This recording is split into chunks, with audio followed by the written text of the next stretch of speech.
Bavandimwe mwongeye kubiriza cyangwa se mwongeye kwirirwa. Uyu ni wa mwanya mwiza nongeye kubona akanya ko kugira ngo twongere tuganire, twongere duhumurizanye mu ijambo ry'Imana. Nkuko twakomeje kubivuga, muzukuri ndagira ngo mbere yuko dutangira kuganira amagambo y'Imana, ndagira ngo n'ubundi mbanze shimira abantu, shimira itorero, abantu bashije kugira icyo bakora nk'uko twabivuze nijoro, kubwo gutabara umuvandimwe wacu wari wahuye n'ikibazo. Mwarakoze, Imana yo mu ijuru ibahe umugisha. Abayobozi bacu, inzego zitandukanye zabigizemo uruhare, mwarakoze. Data wo mu ijuru abaduhera umugisha. Uyu mugoroba ndumva mu by'ukuri twongera kuganira, ariko nkuko nanone bimeze, uko murimo kubona, uko burimo kugenda bucya nuko bwira, murimo murabona kuko ibintu birimo kugenda bihindagurika, ibintu birimo biragenda bihinduka, kandi ibintu birimo biragenda bikomera. Niyo mpamvu dukomeza kuganira iki gice twavuze cya Matayo cya 24, ariko kandi nanone tuzaza tugenda tugaruka kuri iri jambo dukurikije amakuru, dukurikije les informations turimo kubona, uko ibintu bimeze n'uko ibintu bihagaze. By'ukuri iri jambo dukomeje kuvuga cyane cyane ryo guhumuriza abantu kutagira ubwoba, kudacika intege. Usomye urwandiko rw'Abefeso igice cya 2 umurongo wa 20, urahasanga amagambo Paulo yanditse. Paulo yanditse amagambo muri ico gice, amagambo ashobora guhumuriza ubugingo bwacu, amagambo ashobora gutuma turimo kubwira abantu ngo bakomere, bahumure, nuko tuba dufite ico twishimikirijeho. Ijambo ry'Imana riravuga ngo kuko twubatswe ku rufatiro rw'intumwa n'abahanuzi, ariko Kristo niwe buye rikomeza imfuruka. Murumva kuko dufite aho ico twubatsweho. Usomye mu rwandiko rwa Petero igice cya 1 ngira ngo umurongo wa 19, bizabivuga ngo dufite ijambo ryahanuwe. Ijambo, twubatswe ku ijambo. Ntabwo mu by'ukuri tudafite ikintu gishobora kuduhumuriza. Hari ibintu byinshi tugenda tureba.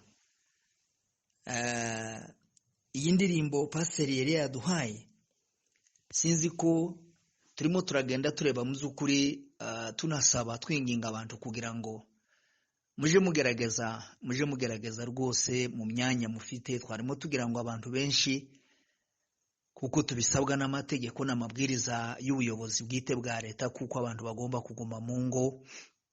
Birashoboka ko abantu bari mu ngo bakurikirana cyangwa se bahakorera imirimo, abandi wenda hari uko barimo gusohoka kugira ngo barebe abashobora gukora ibintu bijyanye n'ibintu byemewe cyangwa se imirimo yemewe.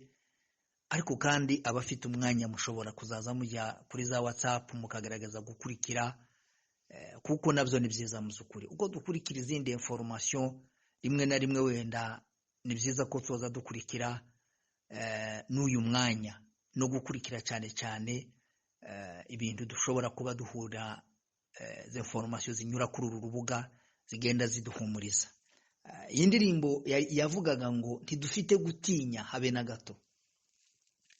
Gituma tudafite gutinya nuko tuzi neza kuko ubuzima bwacu buri muri we, buri muri Kristo. Biragoye wenda kubivuga. Umuririmbyi wa 28 mu ndirimbo z'agakiza yaravuze ngo kwa Yesu dufite ubutwari, dufite n'ubushobozi iyo twizeye amagambo ye, iyo twizeye ijambo ry'Imana, ijambo rye nkuko yaritubwiye. Aho rero niho turimo kubakangurira guhagarara, niho turimo kubabwira ngo mukomerere muri Kristo. Aho niho ubuzima burindiwe. Iyo niyo vaccine. Urwo nirwo rukingo mu by'ukuri dufite twishimbikirijeho, kuko tuzi neza kuko urwo rukingo amaraso ya Kristo muri twebwe ni urukingo rukomeye rufite kuturinda no kuturindira imiryango no kuturindira igihugu, ndetse no kweyura n'iyi miyaga yose mibi. Aha niho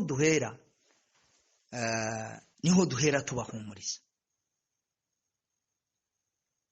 3:20 mu rwandiko rw'Abefeso biravuga ngo ibasha gukora, Imana ibasha gukora ibiruta cyane ibyo dusaba ndetse n'ibyo twibwira, kuko imbaraga zayo zidukorera mu twebwe. Aha niho duhagarara. Niyo mpamvu twavugaga ejo ngo urufatiro ruracariho, rwanditseho ngo Uwiteka azabe. Bavandimwe, rwose niyo mpamvu aha niho duhera tubabwira ngo nimuhumure, kuko tuzi neza kuko twubatswe ku rutare, twubatswe ku rufatiro. Turi kuri fondation idashobora kunyeganyezwa, turi kuri fondation, aho niho twubatswe. Niyo mpamvu tutagira ubwoba, niyo mpamvu tudatinya. Imana yo mu ijuru ibakomeze, ibahumurize, mugarura ibitekerezo. Murabona ko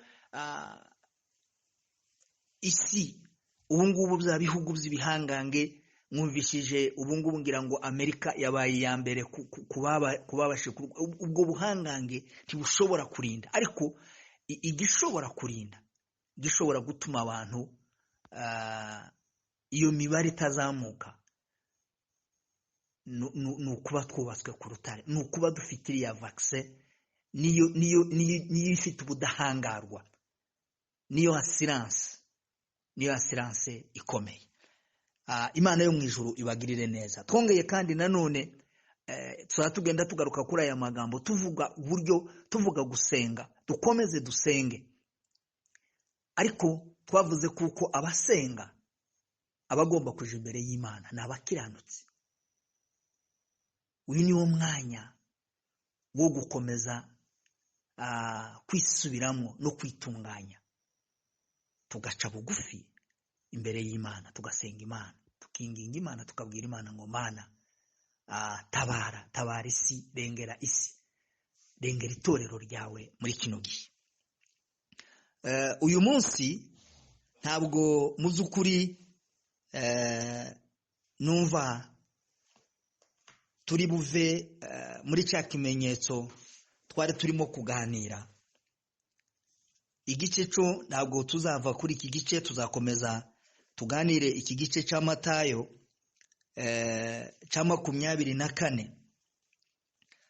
Reka uyu munsi dusome umurongo wa 24 nyine.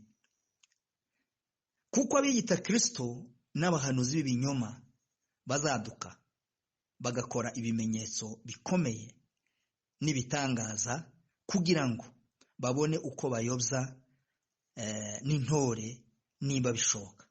Dore bibabwiye bitaraba. iki ni ikimenyetso twavuze kuko iki ari ikimenyetso kimwe muri bya bimenyetso Yesu yagaragaje, Yesu yavuze bizatwereka kugaruka kwe, cyangwa se bizatwereka kuzamurwa kw'itorero, kugenda kw'itorero. Atubwira ibimenyetso, ariko tubwiramo n'iki kimenyetso kivuga hejuru y'abahanuzi b'ibinyoma n'abigisha b'ibinyoma.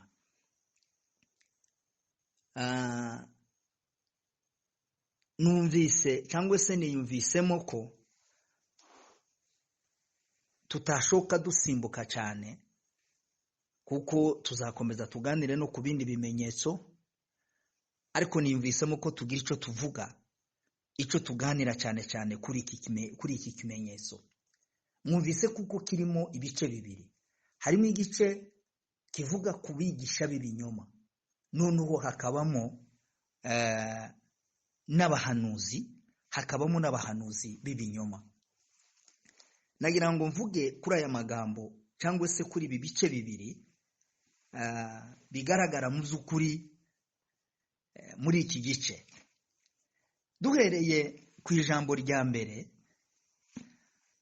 abigisha b'ibinyoma. Usomye mu gitabo cy'ibyahishuwe igice cya 2, duhereye nyine ku murongo wa 2, Bibiliya iravuze ngo nzi imirimo yawe n'umuhate wawe no kwihangana kwawe, kandi nzi yuko utabasha kwihanganira abanyangeso mbi, nuko wagenzuye abiyita intumwa kandi atari zo, ukabona ko ari abanyabinyoma. Umurongo wa 3 uravuga ngo uzi kwihangana kandi warenganirijwe izina ryanje ntiwacogora. Umurongo wa 6 uravuga ngo ariko rero mfite icyo ngushimira, ni uko wanga imirimo y'Abanikorayiti, iyo nanjye nanga. Wenda kugira ngo tutaza gusa naho tubivanze, wenda abantu batwumve neza, reka tube nk'abafata umwanya dutandukanye aya magambo, nubwo ari biri mu kimenyetso kimwe, ariko wenda dutandukanije ano magambo yombi. Abigisha b'ibinyoma. Iki gice dusomye kitugaragarije neza ko Yohana yavuze ibintu bitatu kuri iri torero. Yaravuze ngo nyuma yo kurireba, nyuma yo kurigenzura, hari icyo yarishimye, hari n'icyo yarigaye, ariko aho siho turi butinde. Ariko hari amagambo yaravuze ngo nzi kudashobora kwihanganira abanyangeso mbi. Ejo twavuze neza kuko bariya abantu abigisha b'ibinyoma, Petero yabanditseho avuga kuko ari abantu ngo bajana abantu, cyangwa se ingeso mbi zabo baziyobesha abantu, babashakamo indamo. Iki ni ikibazo gikomeye, ariko abwira rino torero, araribwira ngo nzi neza kuko udashobora kwihanganira abanyangeso mbi. Ibi ni ibintu birimo kugenda bigaragara, ariko kenshi usanga abakristo, usanga itorero ridafite ubwenge, ridafite kugenzura ngo ribashe kumenya mu by'ukuri aba bantu ibyo barimo gukora, cyangwa se ibintu barimo gukorera mu itorero. Urebye Marehemu Rwagaza yaravuze ngo itorero, abantu bafashe itorero bararisohora, bafata isi aba ariyo binjiza mu itorero. Ni ukuvuga ngo abantu bakoze barahinduranije itorero rirasohoka, hanyuma isi nayo yinjira mu itorero. Ariko arababwira ngo nzi kuko mudashobora kwihanganira abanyangeso mbi, abigisha b'ibinyoma ni abantu b'abanyangeso mbi. Icya kabiri yarababwiye ngo muzi neza kugenzura abiyita intumwa kandi atari zo. Imana yo mu ijuru idufashe.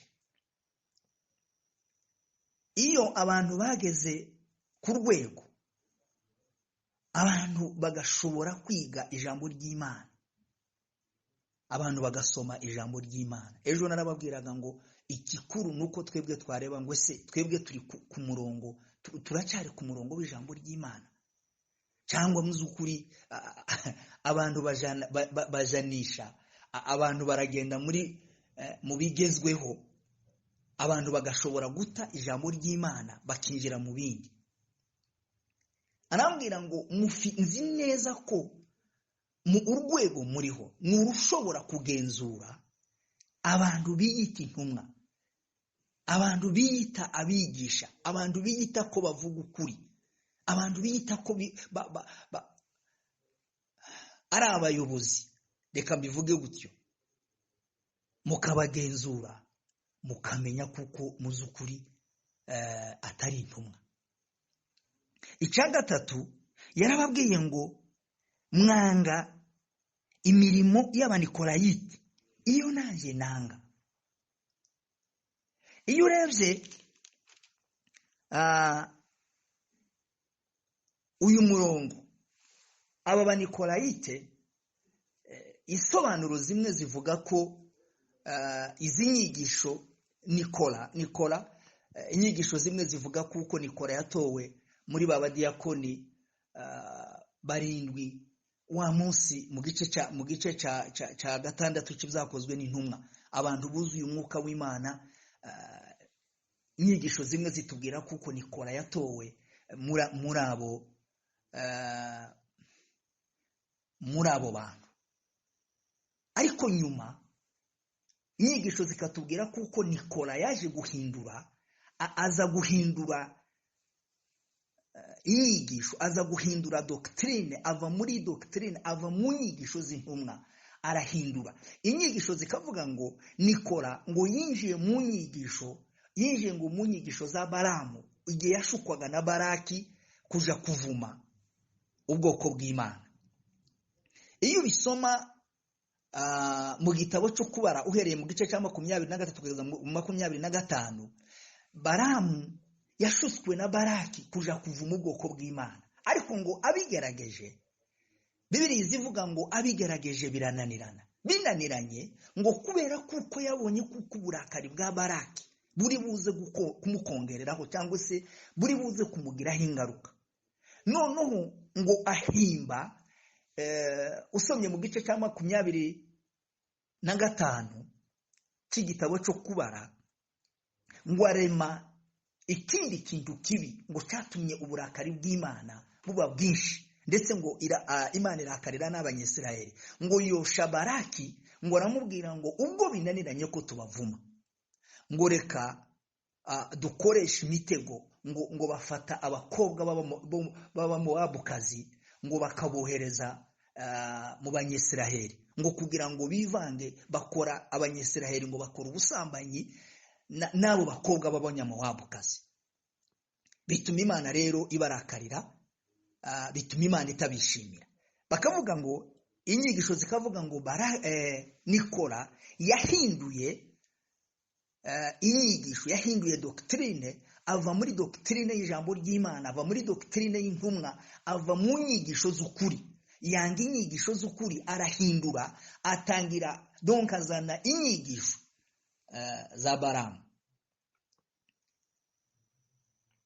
Yohana, marayika wavuganaga na Yohana, aramubwira ngo kubw'itorero ry'Efeso ngo ryanga izo nyigisho, yanga Abanikorayite. Abanikorayite rero ni abantu bari barakurikiye izo nyigisho, ni abantu bari barakurikiye Nikora.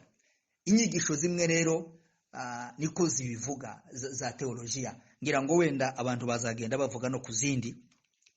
Muri ico gihe rero cyangwa se muri iki gice aramubwira ngo iri torero ryanga izo nyigisho. Izi nyigisho cyangwa se inyigisho z'ibinyoma muri rusange usanga zishingiye ku bice bigera nko kuri 3 cyangwa 4. Igice cya mbere ni inyigisho zibasha kurema ibice, ni inyigisho zigenda zirema ibice, niko Petero yatubwiye ejo ngo ni inyigisho zirema. Dusomye mu rwandiko rwa Petero wa kabiri igice cya 3 n'umurongo wa 2 biravuga ngo ni inyigisho zirema ibice, ni inyigisho zica mu itorero, ni inyigisho zitandukanye imitima, ni inyigisho zituma imitima itongera gukorera Imana mu buryo bukwiye. Icya kabiri biravuga ngo ni inyigisho zihakana ukuri kw'ijambo ry'Imana, ni inyigisho zishingira zitemera ukuri, kandi Bibiliya zimbwira ngo muzamenya ukuri kandi uko kuri niko kuzababatura. Uko kuri ni ijambo ry'Imana, ariko izo nyigisho z'ibinyoma izo ntizemera ukuri. Igice cya 3 ni inyigisho zihuje n'irari ry'abantu. Ni ukuvuga ngo usomye mu rwandiko rwa Timoteyo bizavuga ngo baziremera bigisha ngo bahuje n'irari ryabo. Ni ukuvuga ngo bigisha abantu ibihuje n'irari ryabo. Muri iki gihe izi nyigisho zirahari. Kenshi abantu bavuga bigisha deliverance cyangwa se kubohoka, ariko mu z'ukuri ntibagukore. Ntabwo bakora ikintu kijanye no kubohoka. Ariko Yesu ntabwo yigeze yigisha kubohoka, ahubwo yabohoraga abantu. Yasangaga abantu batewe n'abadayimoni akabakorera deliverance, akababohora, ariko nyuma akabashira mu murongo akababwira ijambo ry'Imana.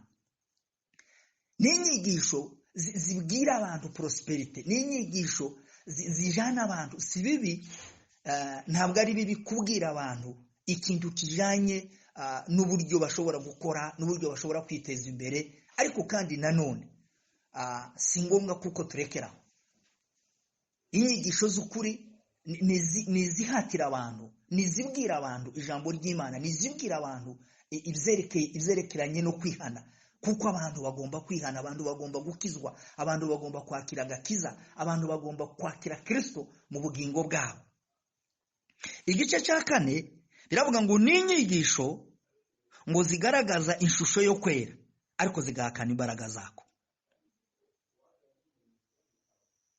Iyo abantu bagaragaza ishusho yo kwera, ariko ntibemere imbaraga zo kwera, ntibemere imbaraga z'Imana, ni igitangaza. Ndetse ni n'inyigisho zitemera ko Yesu Kristo ari umwana w'Imana. Aha rero ngira ngo ntabwo twakwirwa tubivuga cyane.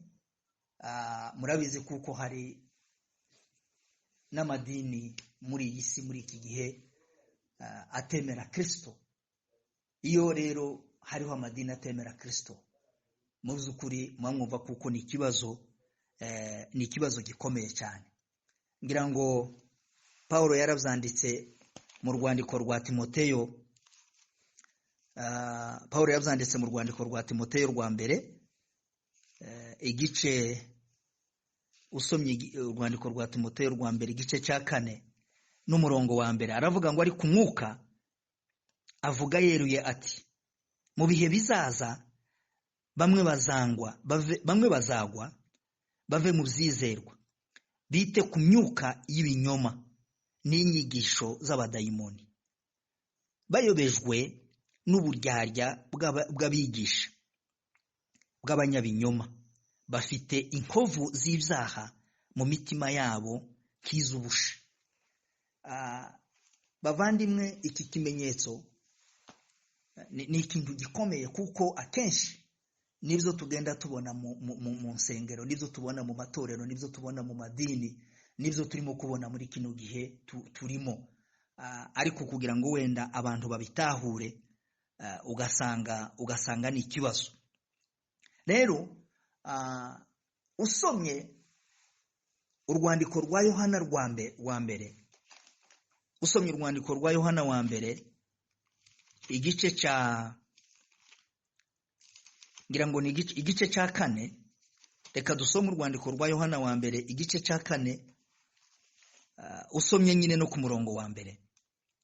Biravuga ngo bakundwa, ntimwizere imyuka yose, ahubwo mugerageze imyuka ko yavuye ku Mana, kuko abahanuzi b'ibinyoma benshi badutse bakaza mu isi. Ahangaha icyo nashakaga kuvuga, dufite ubushishozi, dufite ubudahangarwa, ariko kandi dufite n'umwuka w'Imana uba muri twebwe, utuma dushobora gutahura, utuma dushobora kugenzura abantu bakamenya.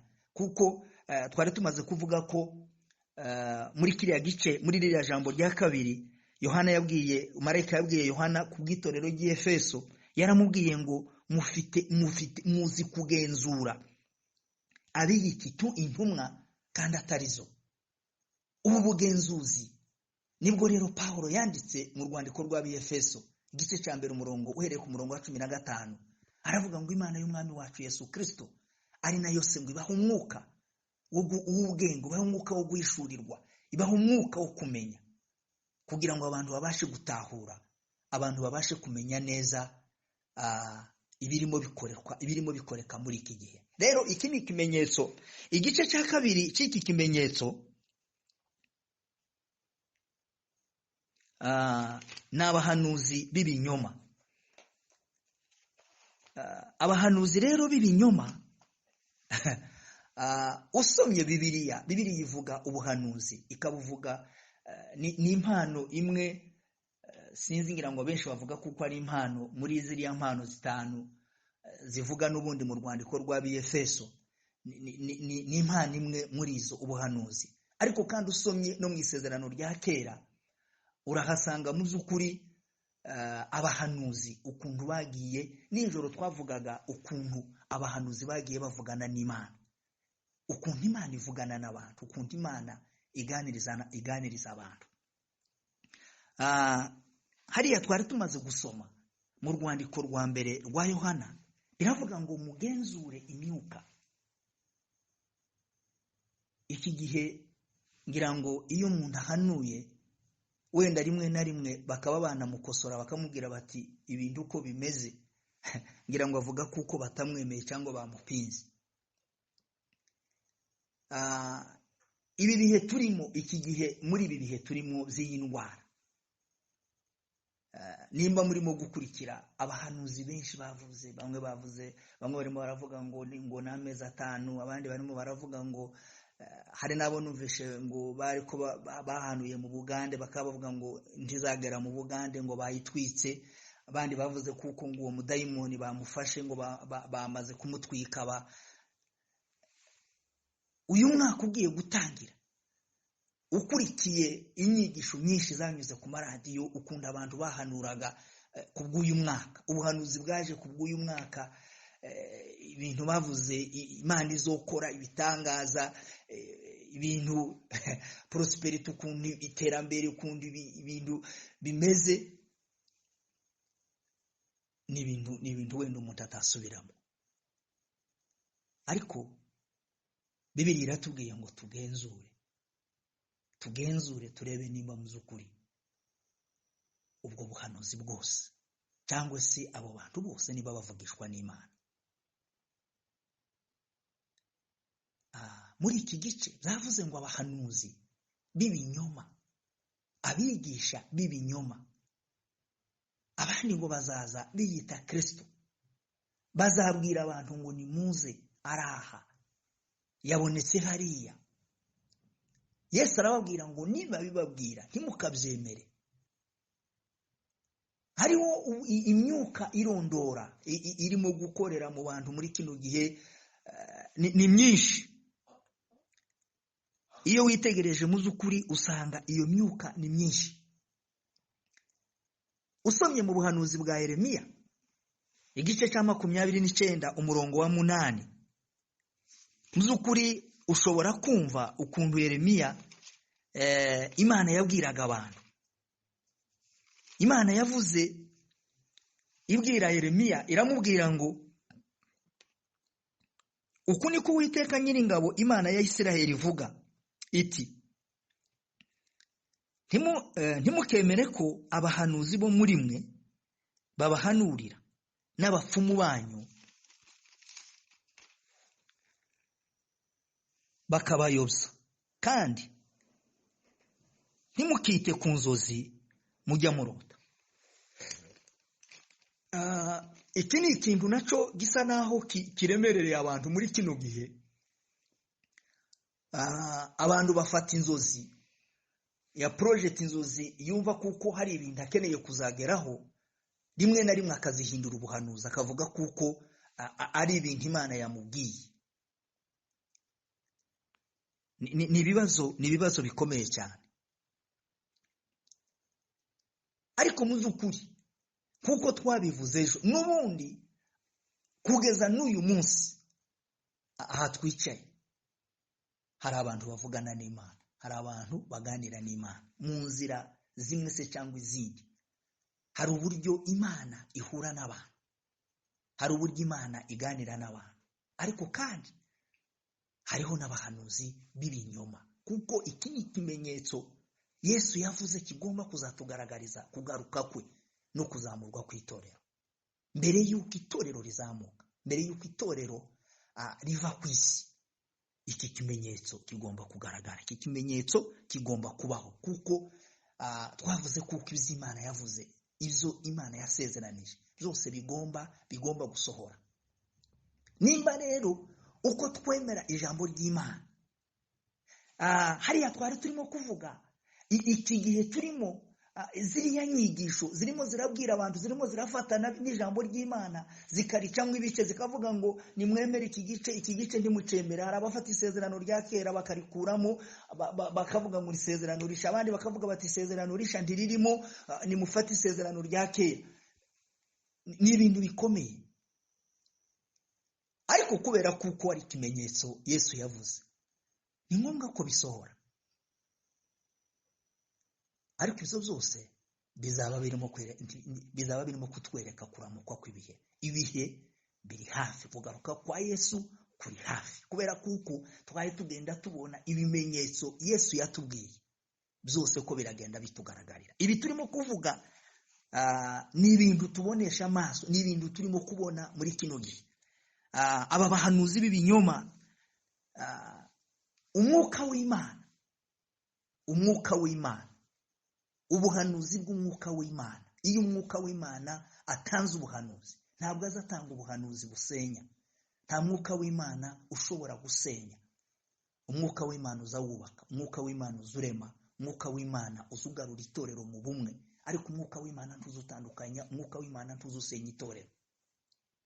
Ariko murebye muri kino gihe, amahanuzi ahari amenshi nayo gusenya, amenshi nayo guca mu itorero, amenshi nayo gutuma abantu inzangano ziba, kuko akenshi bahanura ibyo batekereje, akenshi bahanura bakurikije za ndamu z'umubiri, za nyungu z'umubiri. Iyo usomye muri kiriya gice twasomye cya Yeremiya, bivuga ngo murababwire kuko atari je wabatumye, ahubwo ngo nibo bitumye bonyine, batangira guhanura ibintu byabo. Usomye mu gitabo cy'Abami, mwibuke wa munsi wa Ahabu na Yoshafati, bavuga ngo baje gutabara. Abahanuzi ngo baraza, abahanuzi baraza 400 bose ngo bahanurira Ahabu, baramubwira ngo uratabara kandi uratabaruka, kandi intsinzi iri mu kuboko kwawe. Ariko ngo Yoshafati aramubaza ati se nta wundi muhanuzi waba usigaye utari kumwe n'aba? Aramubwira ati arahari, ariko uwo ni umuntu uvuga ibintu bitari byiza, aranyanga, ntazambwira ibintu bizima.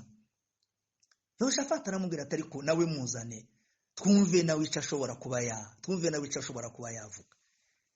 abagiye kumuzana baramubwira ati abantu bamaze guhanurira umwami bamubwiye kuko ari butabare agatabaruka, none nawe nuhagera unyuranye n'ibyo bintu. Ariko Mikaya ahagarara ku ijambo aravuga ngo njyewe ndavuga icyo Imana iri bumbwire. Bavandimwe, mukurikira cyangwa se tugerageza gukurikirana amahanuzi ariho muri kino gihe. Sinzi niba mu z'ukuri abantu bari mu guhagarara ku cyo Imana yavuze. Ngira ngo hariho n'abo Imana ishobora kubwira, ariko kubera ko bafite inyungu runaka, ni ukubwira abantu ibintu bijyanye na prosperite, ni ukubwira abantu ibintu ko ejo bazagura amamodoka, bazakira, bazubaka amazu, kugira ngo wenda bagere ku nyungu zabo. Wenda simbizi, kubera kuko birivuga ngo n'abahanuzi b'ibinyoma bashobora no kuvuga n'iby'Imana itababwiye. Ariko Mikaya ahageze ngo ashaka kugira ngo agorore, umwami aramubwira ati ariko wambwije ukuri. Aramubwira ati njyewe mbonye Isirayeli imeze nka kwa kundi kw'intama zitatanye zidafite umwungeri. Ati ntimwumva sinakubwiye ko uyu muntu atari buhanura ibyiza? Ariko biravuga ngo agiye ku rugamba ngo yashatse kwiyoberanya, ngo yambura imyenda y'ubwami, ngo abwira Jehoshafati umwami w'Abayuda, aramubwira ngo komeza wambara umwenda. Ariko nanone ngo umuntu arafora, ngo apfa kurasa umwambi ufata Ahabu. Iki ni ikigaragaza ko abantu batari mu guhagarara, abantu batari mu kwemera. Imana ishobora no gutanga uwo mwuka cyangwa se iyo mpano y'ubuhanuzi, ariko uburyo abantu bayikoresha icyo ni ikibazo. Ikindi cya kabiri,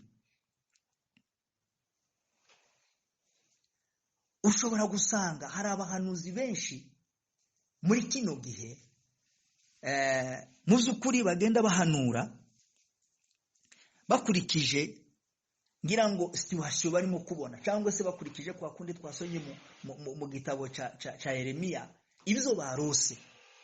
Umuntu akarota, yamara kurota agatekereza ibintu, ariko kubera kuko wenda yahawe iyo mpano akabishira mu buhanuzi, akabigira ubuhanuzi, akumva kuko agomba kubibwira abantu kuko ari ubuhanuzi.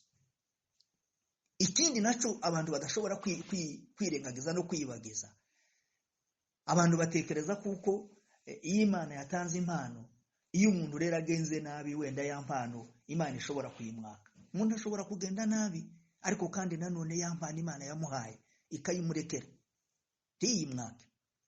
Ariko mwebwe mwareba, mwabona ibyo yakora, mwabona ibyo arimo, muzukuri mugasanga ntabwo bihuye na ya mpano, cyangwa se ntabwo bihuye n'ubukristo. Ahangaha ndashaka kubabwira, icyo nshaka kubabwira ni ukuvuga ngo nimube maso. Yeremiya 6:14 yaravuze ngo uruguma rw'abantu banje mwarwomoye muruca hejuru. Muri iki gihe nta buhanuzi bwinshi bukibwira abantu kwihana ibyaha.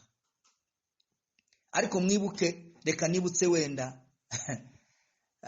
nibutse abantu aho twabaye, aho twakuriye, amatorero twakuriyemo, ubuhanuzi bwarazaga bukabwira abantu ngo nibihane. Usomye Bibiliya, ubuhanuzi bwabwiraga abantu kwihana. Wa munsi twavuze ko Gadi yabwiraga Dawudi akamubwira ngo wacumuye. Mwibuke Natani yabwiye Dawudi aramubwira ngo wacumuye.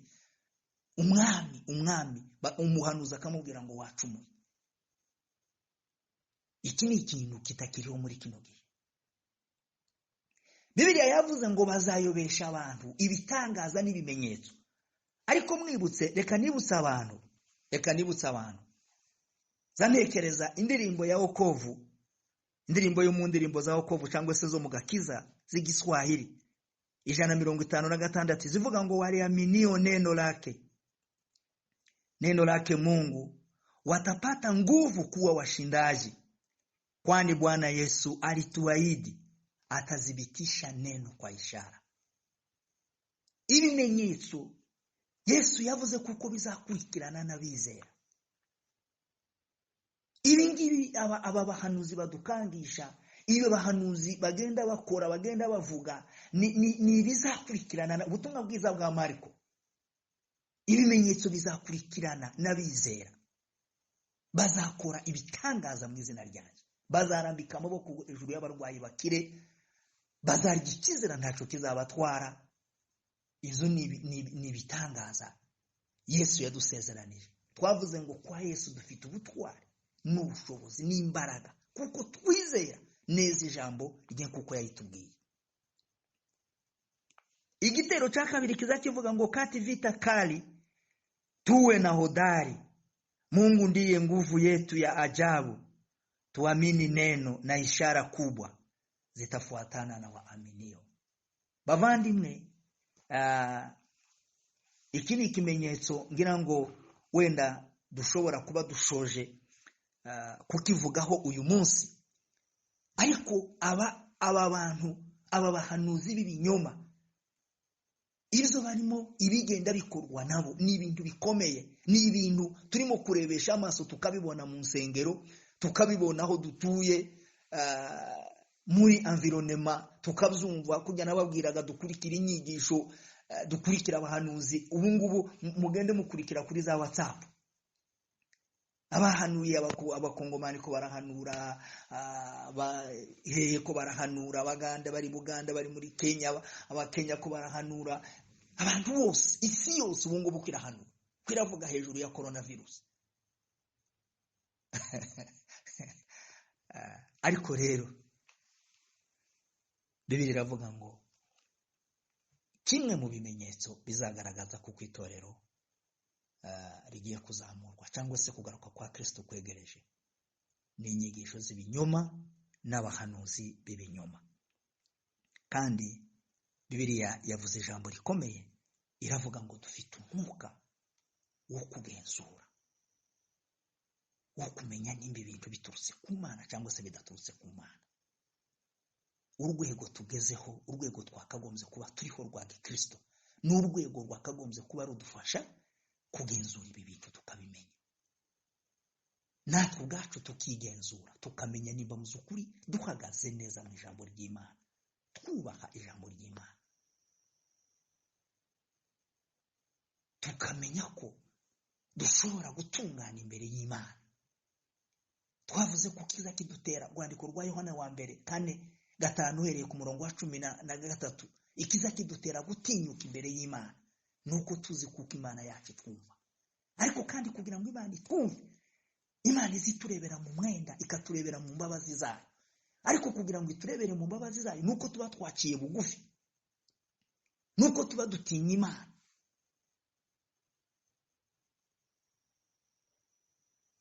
Usomye urwandiko rwa Yuda, urebye mu rwandiko rwa Yuda igice cya mbere, kuko Yuda ni igice kimwe, igice cya mbere umurongo wa 17, urwandiko rwa Yuda izabivuga ngo ariko mwebweho bakundwa, mureke amagambo, mwibuka amagambo yavuzwe kera n'intumwa z'umwami wacu Yesu Kristo, uko zababwiye ziti mu gihe cy'imperuka hazabaho abakobanyi bagenda bakurikiza kwifuza kwabo, kunyuranye n'ivy'Imana. Irari rya kino gihe ari inyigisho zirajana n'irari, ari ubuhanuzi burajana n'amarari. Imana idufashe, Imana itugirire neza. Tuzakomeza tuganire, ariko mumenye ibi bintu mubisobanukirwe. Abantu bave mu nyigisho z'abanikolayiti, inyigisho abantu ntibashobore, ntibakicihanganira inyigisho nzima, ntibagishobora kwihanganira inyigisho nzima, zirabarya. Paulo yaranditse aravuga ngo zibarya mu matwi, ngo bakishakira abigisha bajyanye bahuje n'irari ryabo. Ubuhanuzi buza n'ubutubwira gusa ibintu umuntu adashobora no kuvugira ahangaha. Ariko Imana yo mu ijuru ibane natwe kandi idufashe tuzakomeza kuko twabibasabye tubabwira kuko dutekereza kuko ku cyumweru reka tukomeze tubibakangurire ku cyumweru twese tuzareba ukuntu dushobora guhurira kuri za WhatsApp nibidushobokera dushobora kuzashaka ukuntu wenda dushobora gukora ikintu kiri live kugira ngo twese dushobore kuba twageraho duhurira kugira ngo tuganire ijambo ry'Imana tugire turebe ukuntu twahura tukaganira ijambo ry'Imana kandi nanone ariko bitanashobotse twakoresha na za WhatsApp kandi birakunda kuko hari n'izindi mbuga dushobora kuba turimo kubikora abantu bagahurira kuri WhatsApp kandi tugakora amateraniro ibintu bikagenda neza. Ubundi kandi muzukuri ntabwo nareka nanone kongera kubibutsa mbabwira ngo kuko turabavandimwe dusangiye umubiri wa Kristo mu bibazo byose biriho muri kino gihe rwose ntiyagira umuntu ushobora kuba yakwihererana ikibazo dufatikanye kugisengera ariko kandi dufatikanye no gushaka uko dushobora kuba twagikemura kandi isengesho ryacu kuko twabibabwiye no kugira ngo Imana yo mu ijuru ikomeze ibatwikirize ukuboko kwayo ibahishe mu kuboko kwayo kuko niyo Mana idashobora kwemera kuko idutetereza kandi Imana itarahemukiye abandi nukuri mwizere kuko atari twebwe yakwigiraho guhemuka ahubwo izakomeza itugirire neza. Nanone kuko mumaze gukurikira n'ijambo rya nyakubahwa Perezida wa Repubulika arimo kudukangurira gukomeza kubahiriza amabwiriza reka muzukuri twongere tubasabe tubabwira ngo abantu bakomeze bubahirize amabwiriza abantu bagume mu ngo twirinde gukomeza gusohoka kuko ntabwo ari byiza. Bibiliya iratubwira ngo twubaha abayobozi nabo kubahwa kubera kuko ubuyobozi bwose butangwa n'Imana kubera kuko rero badusaba kugira ngo dukomeze kwirinda kugira ngo turwanye iki cyorezo. Mwibuke kuko twaganiriye namwe wa munsi nababwiye ko hariho intambara zo mu buryo bw'umwuka n'intambara z'uburyo bugaragara. Izi ntambara rero zo mu buryo bugaragara intwaro dushobora kurwanisha nuko rero kubahiriza amabwiriza no gukora ibyo ubuyobozi burimo kudusaba ariko kandi tukamenya ko izo ntambara zo mu buryo bugaragara ikizirwanya cyangwa se moteri ishobora gutuma tubasha kuzitsinda ni bwa buryo no kurwana muri bwa buryo bw'umwuka dusenga Imana ariko tugasenga Imana twabanjije kwitunganya kwiyeza kugira ngo amasengesho yacu abashe kugera ku Mana kandi Imana ibashe kuyumva. Imana yo mu ijuru ibafashe kandi Imana yo mu ijuru ibagirire neza. Ndagira ngo rero tuzakomeza ariko kandi nongere nibutse kandi nongere nanabisabe ko abantu mushobora muzukuri kuzaza mwigora mugashaka kanya mukagaragaza gukurikirana bibaye na ngombwa cyangwa se hagize naho udashobora kuba wakumva kubera kuko wenda dufite umwanya usa naho urambuye umuntu yanabaza wabaza navyo ni byiza kugira ngo abantu bakomeze kuganira dukomeze guhumurizanya dukomeze gufashanya muri kino gihe abantu batarimo kubonana. Data wo mu ijuru abagirire neza mu izina rya Yesu Kristo mwami n'umukiza wacu. Mana nubwo ibihe bimeze gutya nubwo ibintu birimo kugenda bihindagurika nubwo isi ihaye hinda umushitsi abo twizeraga cyangwa se abo twabonaga bakomeye ariko uyu munsi bakaba bahinze umushitsi bahindutse ubwoba ariko umuririmbyi aravuze ngo dufite gutinya kuko ubuzima bwacu buri muri wowe. Paulo arandika aravuze ngo twubatswe ku rutare ku rufatiro rw'intumwa n'abahanuzi ariko Kristo ni wewe yarigomye imfuruka. Ni wewe twubatseho ni wewe ufite ubuzima bwacu ni wewe upfunyitse ubuzima bwacu mu kuboko kwawe. Data turasabira itorero ryose ry'Isirayeli turasabira ingo n'abantu bose bagize iri torero n'igihugu cyacu muri rusange kugira ngo mwami Imana ukomeze kukigirira neza ukomeze kukiramburira ukuboko kwawe ariko kandi icyo dusaba nico tukwinginga no kugira ngo ukomeze udufashe